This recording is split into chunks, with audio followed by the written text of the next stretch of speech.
ಶ್ರೀ ಗಣೇಶಾಯನ್ಮಾಂ ಸಮರ್ಥದ್ಗುರು ಶ್ರೀ ಸಾಯಿನಾಥಾಯನ್ಮ ಶ್ರೀ ಸಾಯಿ ಲೀಲಾಮೃತ ಅಧ್ಯಾಯ 20. ಸಾಯಿ ನಾಟ್ಯದ ಕಲ್ಪವೃಕ್ಷಗಳು. ಹಣ್ಣನ್ನು ನೋಡಿ ಮರದ ಬೆಲೆ ನಿರ್ಣಯಿಸುತ್ತಾರೆ.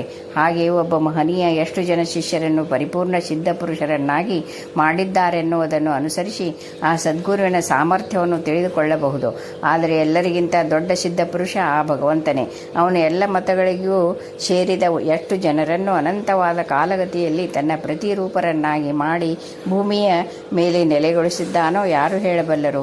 ಆದರೆ ಆ ಭಗವಂತ ಇದು ಯಾವುದಕ್ಕೂ ಕರ್ತೃತ್ವ ವಹಿಸುವುದಿಲ್ಲ. ಎಲ್ಲವನ್ನೂ ತಾನೇ ಮಾಡುತ್ತಿರುವ ಸಂಗತಿಯನ್ನು ಜೀವರುಗಳಿಗೆ ತಿಳಿಸುವುದಿಲ್ಲ. ಸದ್ಗುರುಗಳಿಗೆಲ್ಲ ಅಗ್ರೇಸರನಾದ ಸಾಯಿಬಾಬಾನಿಂದ ಎಷ್ಟು ಜನ ಪರಿಪೂರ್ಣ ಪುರುಷರಾದರೋ ಸ್ಪಷ್ಟವಾಗಿ ತಿಳಿಯಬಂದಿಲ್ಲ. ಸಾಯಂಕಾಲವಾಗುತ್ತಾ ನಕ್ಷತ್ರಗಳೊಂದೊಂದೇ ಆಕಾಶದಲ್ಲಿ ಪ್ರಕಟವಾಗುವ ಹಾಗೆ ಕಾಲ ಕಳೆದಂತೆ ಸಾಯಿಯಿಂದ ಪೂರ್ಣರಾದವರ ಸಂಗತಿ ಒಂದೊಂದಾಗಿ ಹೊರಕ್ಕೆ ಬರುತ್ತಿದೆ. ಸಾಯಿ 2ನೇ ಸಾರಿ ಶರೀರಿಗೆ ಬರುವ ಮುನ್ನವೇ ಗುಜಾರಿ ಮಹಾರಾಜರೆನ್ನುವ ಸಿದ್ಧಪುರುಷರಾಗಿ ರೂಪಾಂತರ ಹೊಂದಿದ ವಿಷಯವನ್ನು ನೋಡಿದ್ದೇವೆ. ಶ್ರೀ ಉಪಾಸನಿ ಬಾಬಾ ಪಾಂಡಿತ್ಯಕ್ಕೆ ಭಕ್ತಿಗೆ ಪ್ರಖ್ಯಾತಿ ಹೊಂದಿದ ಮಹಾರಾಷ್ಟ್ರ ಬ್ರಾಹ್ಮಣ. ಉಪಾಸನಿ ಕುಟುಂಬದಲ್ಲಿ ಮೇ 5, 1870ರಲ್ಲಿ ಸಟ್ನಾದಲ್ಲಿ ಜನಿಸಿದ ಕಾಶಿನಾಥ. ಸ್ಕೂಲ್ ಓದನ್ನು ಬಿಟ್ಟು ಕಾಲವನ್ನೆಲ್ಲ ಸಂಧ್ಯಾವಂದನೆ, ಯೋಗಾಭ್ಯಾಸ, ವಿಷ್ಣು ಸಹಸ್ರನಾಮ ಪಾರಾಯಣದಲ್ಲಿ ಕಾಲ ಕಳೆಯುತ್ತಿದ್ದನು. ಹೀಗೆ ಒಂದು ದಿನ ಮನೆ ಬಿಟ್ಟು ಕಾಲುನಡಿಗೆಯಲ್ಲಿ ನಾಶಿಕಕ್ಕೆ ಹೋದನು. 2 ತಿಂಗಳಾದ ಮೇಲೆ ತನ್ನ ತಾಯಿಗೆ ಹುಷಾರಿಲ್ಲವೆಂದು ತಿಳಿದು ತಿರುಗಿ ಮನೆಗೆ ಬಂದ ಕೆಲವೇ ಸಮಯದಲ್ಲಿ ಅವನ ಹೆಂಡತಿ ಮತ್ತು ತಾಯಿ ಕಾಲವಾದರು. ಹಿರಿಯರು 2ನೇ ಮದುವೆ ಮಾಡಿದರು. ಮತ್ತೆ ಮನೆ ಬಿಟ್ಟು ಹೊರಟು ಹೋಗಿ ಅನೇಕ ಕಷ್ಟಗಳನ್ನು ಎದುರಿಸಿ ಸಾಧು ಸಾಂಗತ್ಯವನ್ನು ಮಾಡುತ್ತಿದ್ದನು. ತರುವಾಯ ಪುನಃ ಸ್ವಗ್ರಾಮವಾದ ಸಟ್ನಾಗಿ ಹೋಗುತ್ತಿದ್ದಾಗ ಒಂದು ಕಾಡಿನಲ್ಲಿ ಬೆಟ್ಟದ ಮೇಲೊಂದು ಗುಹೆ ಕಂಡಿತು. ಅಲ್ಲಿ ಕುಳಿತು ಪ್ರಾಣೋಪವೇಶವನ್ನಂತೂ ಉಪವಾಸದಿಂದ ಮರಣ ಹೊಂದುವ ವ್ರತ ಮಾಡಬೇಕೆಂದು ಯೋಚಿಸಿ ಒಂದು ದೊಡ್ಡ ಮರವನ್ನು ಹತ್ತಿ ಗುಹೆಯೊಳಕ್ಕೆ ಧುಮುಕಿದನು. ಅಲ್ಲಿ ನಿರಂತರ ಜಪ ಮಾಡುತ್ತಾ ಬಹುಬೇಗ ಬಾಹ್ಯ ಸ್ಫೂರ್ತಿಯನ್ನು ಕಳೆದುಕೊಂಡನು. ಒಂದು ದಿನ ಎಚ್ಚರವಾದಾಗ ಒಂದು ದಿವ್ಯ ದರ್ಶನವಾಯಿತು. ಪಕ್ಕದಲ್ಲಿ ಯಾರೋ ನಿಂತು ಅವನ ಚರ್ಮ ಸುಲಿಯುತ್ತಿದ್ದಾರೆ. ಭಯಪಟ್ಟು ಕಣ್ಣು ತೆರೆದಾಗ ಅಲ್ಲಿ ಯಾರೂ ಇಲ್ಲ. ಪುನಃ ಬಾಹ್ಯ ಸ್ಫೂರ್ತಿ ಬರುವ ಹೊತ್ತಿಗೆ ವಿಪರೀತ ಬಾಯಾರಿಕೆ ಆಯಿತು. ಪಕ್ಕದಲ್ಲೇ ಮಳೆಯ ನೀರಿನ ಮಡುವೊಂದು ಕಂಡು ಆ ನೀರನ್ನು ಕುಡಿದು ಅದನ್ನೇ ಮೈಗೆ ಒರೆಸಿಕೊಂಡನು. 4ನೇ ದಿನ ಇನ್ನೊಂದು ದರ್ಶನವಾಯಿತು. ಬಾಯಾರಿಕೆಯಿಂದ ಅವನು ಯಾವುದೋ ಕಾಲುವೆ ಹತ್ತಿರಕ್ಕೆ ಹೋಗುತ್ತಿದ್ದಾನೆ. ತನ್ನ ಒಂದು ಕಡೆ ಒಬ್ಬ ಮುಸ್ಲಿಂ ಸಾಧು, ಇನ್ನೊಂದು ಕಡೆ ಸನ್ಯಾಸಿ ಇದ್ದಾರೆ. ಅವರಿಬ್ಬರು ಅವನ ಹಳೆಯ ಚರ್ಮವನ್ನು ಸುಲಿದು ಹಾಕಿ ಒಳಗಿರುವ ಬಂಗಾರದಂತಹ ದೇಹವನ್ನು ಅವನಿಗೆ ತೋರಿಸುತ್ತಾ, ಏತಕ್ಕೆ ಸಾಯಲು ಯತ್ನಿಸುತ್ತೀಯಾ? ನಾವು ನಿನ್ನನ್ನೆಂದಿಗೂ ಸಾಯಲು ಬಿಡೋದಿಲ್ಲ ಎಂದರು. ಆಗ ಅವನು ಗುಹೆಯಿಂದ ಹೊರಬಂದು ಜುಲೈ 22, 1890ರಲ್ಲಿ ಮನೆಗೆ ವಾಪಸ್ಸಾದನು. ತಿಂಗಳಗಟ್ಟಲೆ ತಾನು ಸಮಾಧಿ ಸ್ಥಿತಿಯಲ್ಲಿದ್ದೇನೆಂದು ತಿಳಿದುಕೊಂಡನು.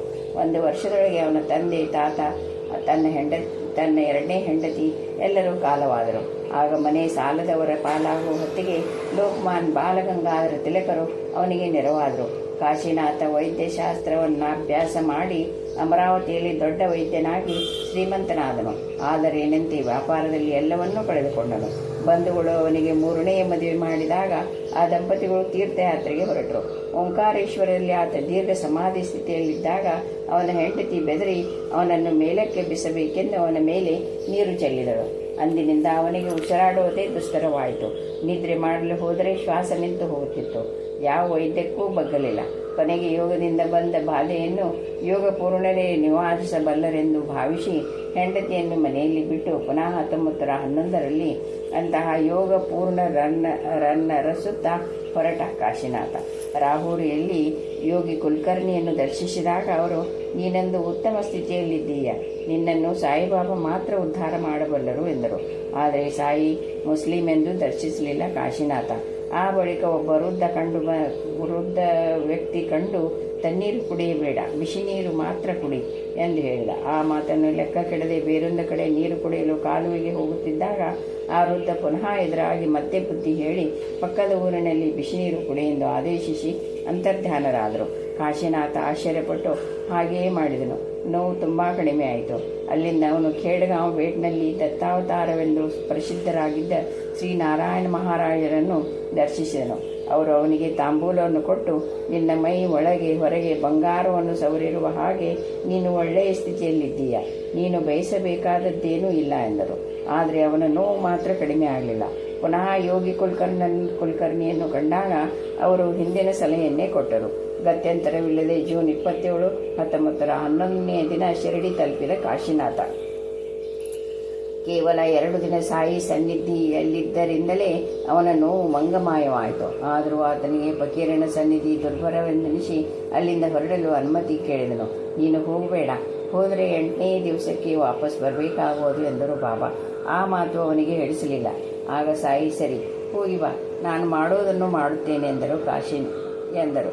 ಕಾಶಿನಾಥ ಹಠ ಹಿಡಿದು ಎಷ್ಟು ಬೇಗ ನಡೆದರೂ 8 ದಿವಸಗಳಿಗೆ ಕೇವಲ 20 ಮೈಲಿಗಳ ದೂರದಲ್ಲಿರುವ ಕೋಪರ್ಗಾಂವ್ ತಲುಪಿದನು.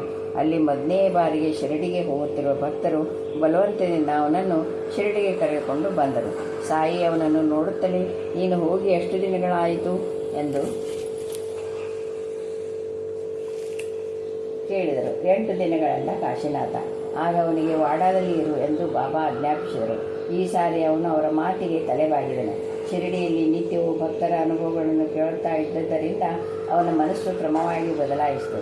ಒಂದು ದಿನ ಬಾಬಾ ಅವನ ಕಡೆ ನೋಡಿ ನಗುತ್ತಾ ಭಕ್ತರ ಹತ್ತಿರ ಹೀಗೆಂದರು. ಒಂದಾನೊಂದು ಕಾಲದಲ್ಲಿ ಒಬ್ಬ ಹೆಂಗಸು ಗರ್ಭಿಣಿಯಾಗಿ ಕೆಲವು ವರ್ಷಗಳಾದರೂ ಪ್ರಸವಿಸಲಿಲ್ಲ. ಆಕೆಯನ್ನು ಬಿಸಿ ನೀರು ಮಾತ್ರ ಕುಡಿ ಎಂದು ಹೇಳಿದೆ. ಆಕೆ ನನ್ನ ಮಾತು ಲೆಕ್ಕಕ್ಕಿಡದೆ ನೀರು ಕುಡಿಯಲು ಒಂದು ಕಾಲುವೆಗೆ ಹೋಗುತ್ತಿದ್ದಳು. ಆಕೆಯ ಗರ್ಭದಲ್ಲಿರುವ ಮಕ್ಕಳು ನಶಿಸುತ್ತಾರಲ್ಲ ಎಂದು ಬುದ್ಧಿ ಹೇಳಿದೆ. ಪಕ್ಕದ ಊರಿನಲ್ಲಿ ಬಿಸಿ ನೀರು ಕುಡಿದ ಮೇಲೆ ಆಕೆಗೆ ನೋವು ಬಹಳ ಕಡಿಮೆ ಆಯಿತು ಎಂದರು. ತನಗೆ 2 ಸಾರಿ ದರ್ಶನವಿದ್ದ ವೃದ್ಧ ಸಾಯಿಯೇ ಇರಬೇಕೆಂದು ಅರಿವಾಗಿ ಪುಲಕಿತನಾದ ಕಾಶಿನಾಥ.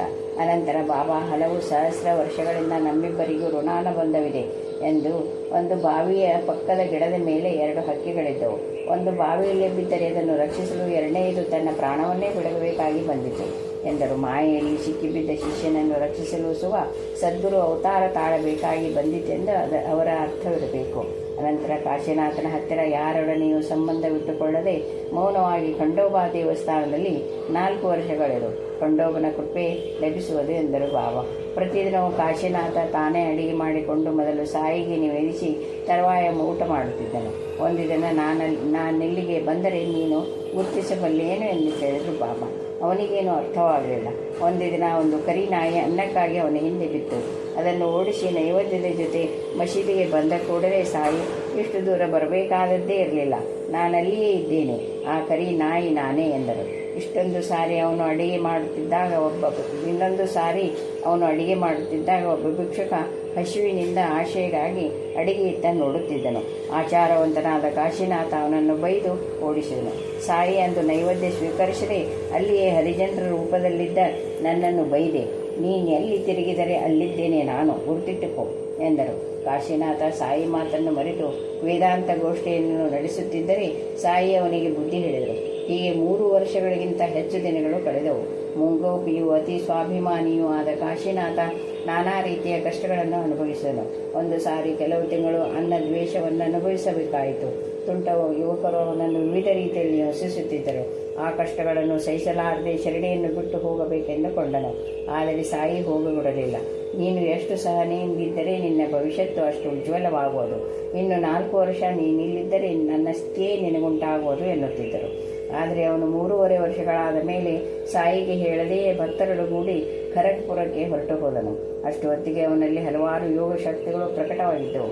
ಉದಾಹರಣೆಗೆ ನಿವಾಸಿನ ಕೆಲವರೊಡನೆ ಬಂದ ನರಹರಿ ಸಾಯಿಯನ್ನು ದರ್ಶಿಸಿದನು. ಆದರೆ ಅವರು ಮುಸ್ಲಿಂ ಎಂದು ಭಯಪಟ್ಟುಕೊಂಡು ಬಿಟ್ಟನು. ತಕ್ಷಣವೇ ಸಾಯಿ ಅವನ ಕಡೆ ದುರ್ಗುಟ್ಟಿಕೊಂಡು ನೋಡಿದರು.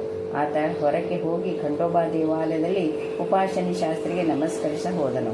ಅವರು ತಮ್ಮ ಕಾಲನ್ನು ಹಿಂದಕ್ಕೆ ಎಳೆದುಕೊಂಡು, ನೀನು ಬ್ರಾಹ್ಮಣ, ಸಾಯಿ ಮುಸ್ಲಿಮ, ನೀನು ಅವರಿಗೆ ನಮಸ್ಕರಿಸಕೂಡದು ಅಲ್ಲವೇ? ಹಾಗಿರುವಾಗ ನನ್ನ ಹತ್ತಿರ ನಿನಗೇನು ಕೆಲಸ ಎಂದರು. ಕೊನೆಗೆ ಶಿರಡಿಯ ಹತ್ತಿರದ ಸಾಕೋರಿಯಲ್ಲಿ ಉಪಾಸನಿ ಬಾಬಾ ಎನ್ನುವ ಹೆಸರಿನಿಂದ ಪ್ರಖ್ಯಾತಿಗೊಂಡರು. ಡಿಸೆಂಬರ್ 24, 1941ರಲ್ಲಿ ಸಮಾಧಿ ಹೊಂದಿದರು. ಶ್ರೀ ಸಾಯಿಯ ಆದೇಶದ ಮೇರೆಗೆ ಅವರು 4 ವರ್ಷ ಪೂರ್ತಿಯಾಗಿ ಶಿರಡಿಯಲ್ಲಿ ಇದ್ದಿದ್ದರೆ ಏನಾಗುತ್ತಿದ್ದರು? ಸೈಯದ್ ಜಲಾಲುದ್ದೀನ್ ಮದ್ರಾಸಿನ ಬಳಿ ಇರುವ ರೆಡ್ ಹಿಲ್ಸ್ನಲ್ಲಿ ಸ್ವಾಮಿಯರ್ ಎನಿಸಿಕೊಂಡು ಪ್ರಸಿದ್ಧವಾಗಿದ್ದ ಈ ಮಹನೀಯ ಪೇಶಾವರದಲ್ಲಿ ಜನ್ಮ ತಳೆದು ಕೆಲವು ಕಾಲ ಸೈನ್ಯದಲ್ಲಿ ಸೇವೆ ಸಲ್ಲಿಸಿ ಬಂದವರು. ಇವರು ಉನ್ಮತ್ತಾವಸ್ಥೆಯಲ್ಲಿರುವ ಅವಧೂತನ ಹಾಗೆ ಇರುತ್ತಿದ್ದರು. ಯಾವುದಾದರೂ ಅಂಗಡಿಯಲ್ಲೂ ಹೋಟೆಲ್ನಲ್ಲೂ ಇವರೇನಾದರೂ ತೆಗೆದುಕೊಂಡರೆ ಆ ಅಂಗಡಿ ಹೋಟೆಲ್ನವರಿಗೆ ಅತಿ ಹೆಚ್ಚಿನ ವ್ಯಾಪಾರವಾಗುತ್ತಿದ್ದು. ಒಂದು ದಿನ ಇವರು ಬೀದಿಯಲ್ಲಿ ಹೋಗುತ್ತಿದ್ದಾಗ ಒಬ್ಬ ಹುಚ್ಚನಿಗೆ ಎದುರಾದರು. ಕಪಾಳಕ್ಕೆರಡು ಬಿಗಿದರು. ತಕ್ಷಣವೇ ಅವನ ಬುದ್ಧಿ ಭ್ರಮಣೆ ಮಾಯವಾಯಿತು. ರೋಗಿಗಳು ಅವರಲ್ಲಿಗೆ ಬರುತ್ತಿದ್ದರು.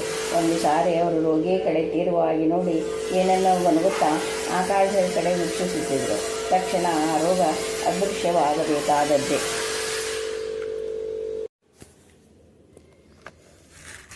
ಇವರು 1955ರಲ್ಲಿ ಬುದೂರು ಎನ್ನುವ ಗ್ರಾಮದ ಹತ್ತಿರವಿರುವ ಸರ್ವೆ ತೋಪಿನಲ್ಲಿ ನೆಲೆಸಿದರು. ಮಳೆ ಇಲ್ಲವೆಂದು ಅಲ್ಲಿಯ ರೈತರು ದೈನ್ಯರಾಗಿ ಕೇಳಿಕೊಂಡಾಗ ಅವರು ಆಕಾಶದ ಕಡೆ ನೋಡಿ ಏನೋ ಗೊನಗಿದರು. ಕೆಲವೇ ನಿಮಿಷಗಳಲ್ಲಿ ತೃಪ್ತಿಕರವಾದ ಮಳೆ ಬಂತು.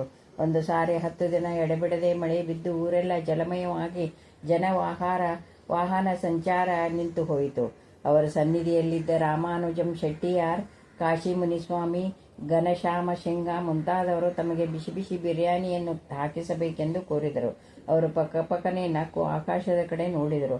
ಅಷ್ಟರಲ್ಲಿ ಅವರ ಕುಟೀರದ ಮುಂದೆ ಒಂದು ಕುದುರೆ ಬಂಡಿ ಬಂದು ನಿಂತಿತು. ಇಬ್ಬರು ಒಂದು ಕಡಾಯಿ ತುಂಬ ತುಪ್ಪದಿಂದ ಮಾಡಿದ ಬಿಸಿ ಬಿಸಿ ಕೋಳಿ ಬಿರಿಯಾನಿ ತಂದು ಬಾಳೆ ಎಲೆ ಹಾಕಿ ಬಡಿಸಿ ಊಟವಾದ ನಂತರ ಪಾತ್ರೆಯನ್ನು ಖಾಲಿ ಮಾಡಿಕೊಡಿ ಎಂದರು. ಅವರನ್ನು ಭಕ್ತರು ಈ ವಿಚಿತ್ರದ ವಿವರಣೆಯನ್ನು ಕೇಳಿದಾಗ, ನಾವು ಎಲ್ಲಿಂದ ಬಂದರೆ ನಿಮಗೇನು, ನೀವು ಬಯಸಿದ್ದು ಬಂದಿದೆಯಲ್ಲವೇ ಎಂದರು. ಭಕ್ತರು ವಿಸ್ಮಯಗೊಂಡು ತೃಪ್ತಿಯಾಗಿ ತಿಂದರು. ಹಾಗೆ ಟೀ ಕೊಡುವ ಸಮಯವಾಯಿತು. ಕುಟೀರದಲ್ಲಿ ಚಹಾ ಪುಡಿ, ಸಕ್ಕರೆ ಇದ್ದರೂ ಹಾಲಿರಲಿಲ್ಲ. ಹಾಗೆಂದು ಅಂದುಕೊಳ್ಳುತ್ತಿದ್ದಂತೆಯೇ ಅಕಸ್ಮಾತ್ತಾಗಿ ಒಬ್ಬ ವ್ಯಕ್ತಿ ಬಂದು 2 ಲೀಟರ್ ಹಾಲು ಕೊಟ್ಟು ಹೊರಟು ಹೋದನು. ಇವರಲ್ಲಿ ಘನಶ್ಯಾಮ ಶಿಂಗ ಮಾತ್ರ ಪ್ರತಿದಿನವೂ ಅರ್ಧರಾತ್ರಿಯವರೆಗೂ ಆ ಫಕೀರನ ಸೇವೆ ಮಾಡುತ್ತಿದ್ದನು. ಜೀವನಾದ್ಯಂತ ಬ್ರಹ್ಮಚಾರಿಯಾಗಿದ್ದು ಅವರ ಸೇವೆಯಲ್ಲಿ ಇರಬೇಕೆಂದು ಬಯಸಿದ್ದನು. ಆದರೆ ಒಂದು ರಾತ್ರಿ ಆ ಫಕೀರನಕ್ಕೂ, ನಿನಗೆ ಲಗ್ನವಾಗುವುದು, 3 ಮಕ್ಕಳಾಗುತ್ತಾರೆ ಎಂದರು. ಹಾಗೆಯೇ ಆಯಿತು. ಅಕ್ಟೋಬರ್ 28, 1964 ಸಾಯಂಕಾಲ 7 ಗಂಟೆಗೆ ಆ ಫಕೀರ, ಓ ಜಿಬ್ರಾಯಿಲ್, ಏ ಮೇರಾ ಹುಕುಮ್ ಹೈ, ದೇವದೂತನಾದ ಓ ಜಿಬ್ರಾಯಿಲ್, ಹೀಗೆ ಬಾ, ಇದು ನನ್ನ ಆಜ್ಞೆ ಎಂದು ಜೋರಾಗಿ ಕೂಗಿದನು. ಇನ್ನು 4 ಗಂಟೆಗಳಲ್ಲಿ ತಾವು ಸಮಾಧಿಸ್ಥರಾಗುವರೆಂದು ಹೇಳಿದರು.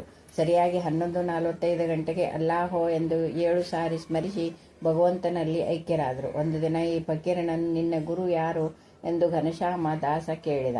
ನಾಳೆ ಹೇಳುತ್ತೇನೆ ಎಂದರು. ಮಾರನೇ ದಿನ ಬೆಳಿಗ್ಗೆ 8 ಗಂಟೆಗೆ ಅವನನ್ನು ಕರೆದು ಹೊರಕ್ಕೆ ಹೋಗಿ ಸೂರ್ಯನನ್ನು ನೋಡೆಂದು ಸಂಜ್ಞೆ ಮಾಡಿದರು. ನೋಡಿದರೆ ಬಿಂಬದಲ್ಲಿ 5 ನಿಮಿಷಗಳ ಹೊತ್ತು ದ್ವಾರಕಾಮಯಿಯಲ್ಲಿ ಕುಳಿತಿದ್ದ ಸಾಯಿಬಾಬಾ ಮುಖ ದರ್ಶನವಾಯಿತು. ಅತ್ಯಾಶ್ಚರ್ಯದಿಂದ ಪ್ರಣಾಮವನ್ನರ್ಪಿಸಿದ ಘನಶ್ಯಾಮನಿಗೆ, ನಿನ್ನ ಪ್ರಶ್ನೆಗೆ ಇದೇ ಸಮಾಧಾನ ಎನ್ನುವಂತೆ ಕೈ ಸಂಜ್ಞೆ ಮಾಡಿ ಫಕೀರ ನಕ್ಕರು.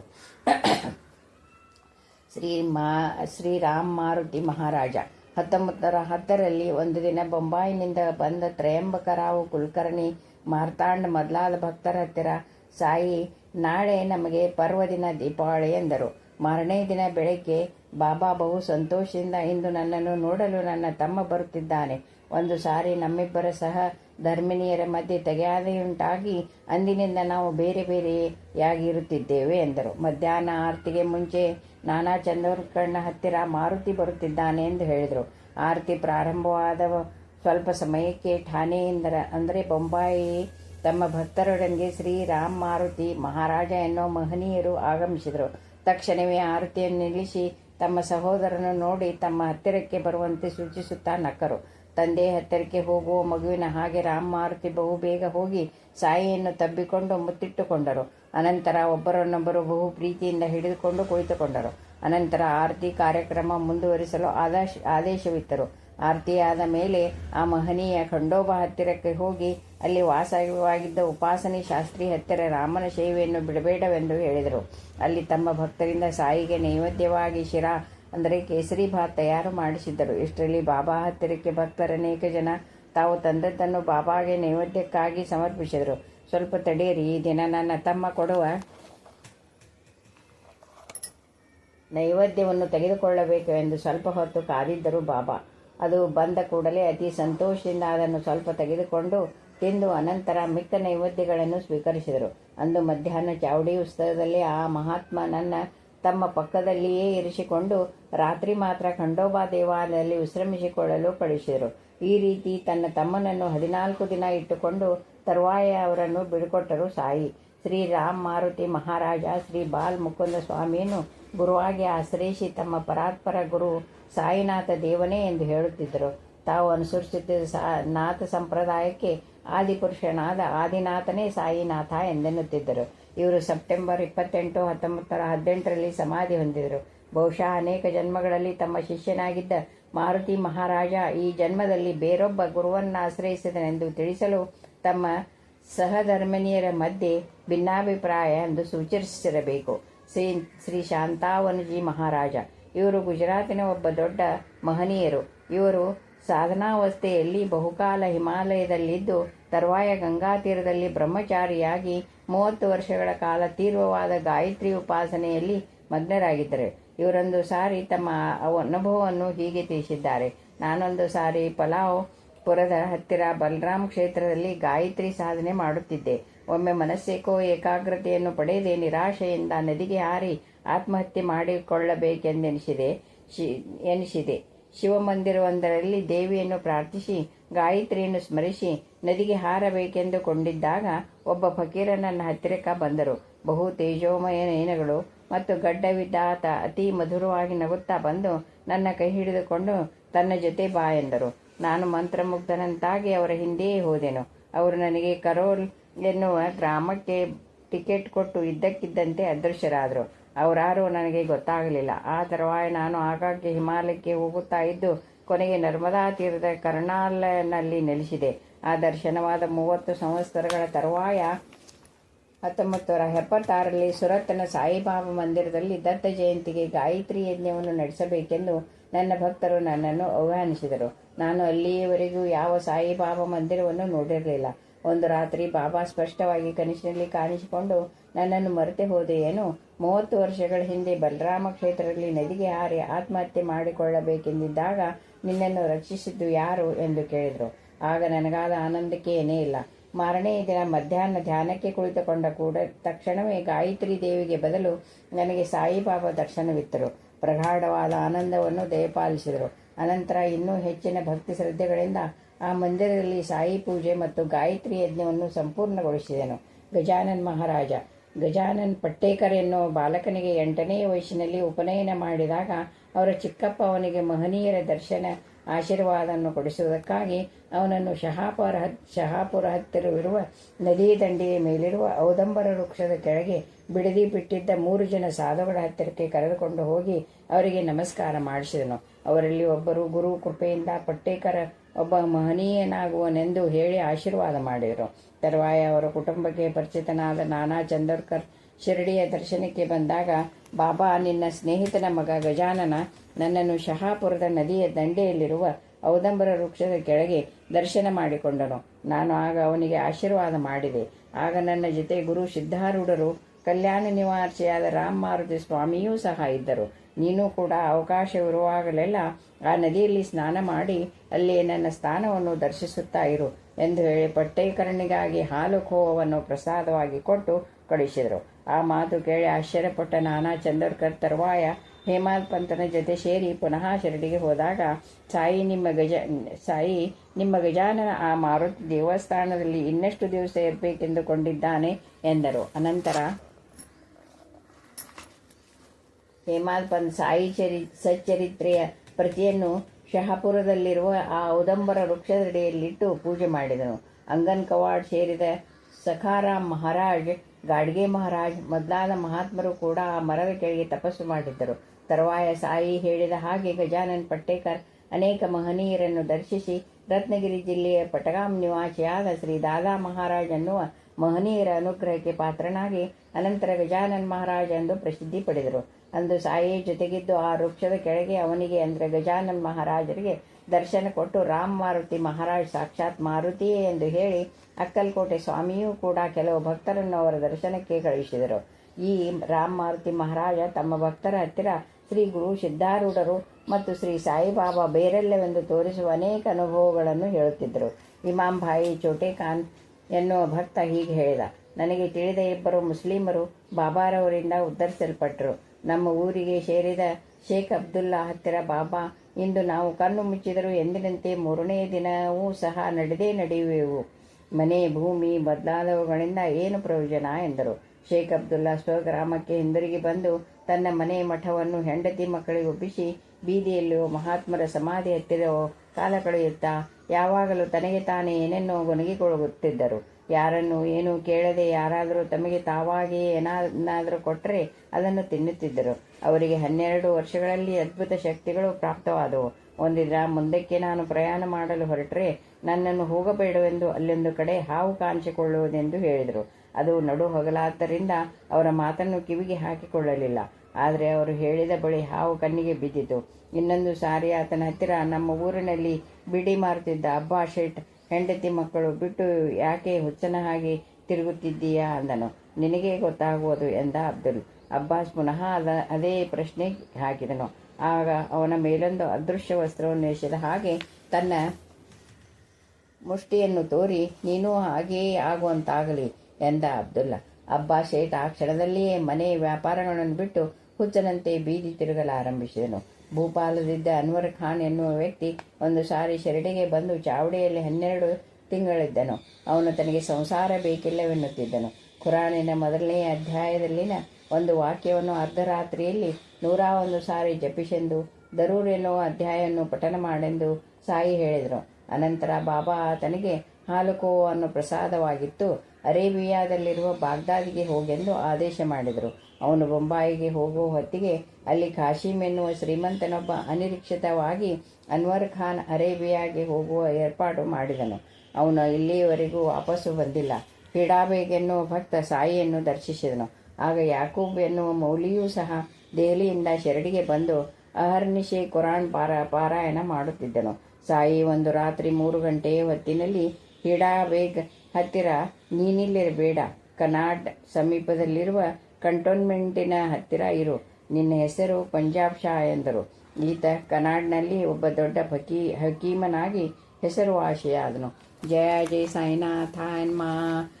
ಸಾಯಿನಾಥ್ ಮಹಾರಾಜ್ ಕಿ ಜೈ.